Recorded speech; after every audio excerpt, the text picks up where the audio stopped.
తిరుపతి నగరంలోని ఇందిరా ప్రియదర్శిని మార్కెట్లో గత వారం అజయ్ తుల్లాను కత్తితో పొడిచి హత్య చేసిన ఘటన తెలిసిందే.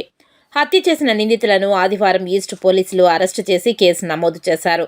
ఈ సందర్భంగా east police station in charge CI Ramakrishna మాట్లాడుతూ, హత్య జరిగిన ప్రాంతంలో సీసీటీవీ ఫుటేజ్ ఆధారంగా నిందితుల కోసం 4 ప్రత్యేక బృందాలు గాలించి బస్టాండ్ వెనుక ఉన్న కాంప్లెక్స్లో నిందితులను గుర్తించి అదుపులోకి తీసుకున్నామని వివరాలను మీడియాకు వెల్లడించారు.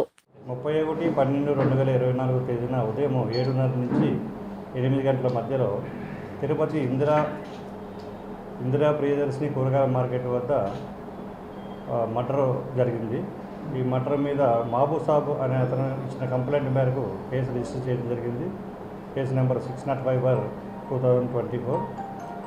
ఈ దర్యాప్తులో ఈ మర్డర్ కేసుని ప్రతిష్టాత్మకంగా తీసుకొని ఎస్పీ గారి సూచనల మేరకు డిఎస్పీ వెంకటనారాయణ గారి పర్యవేక్షణలో 4 టీంలుగా ఏర్పడి ఈ కేసుని ఒక ప్రతిష్టాత్మకంగా తీసుకొని మా ఎస్ఐ 4 టీంలు పెట్టడం జరిగింది. ఈ విషయంలో చాకచక్యంగా సీసీటీవీ ఫుటేజ్ని చూడడం కానీ మిగతా ఎవిడెన్స్ కలెక్ట్ చేయడం కానీ అన్నీ చేసుకుని ఈరోజు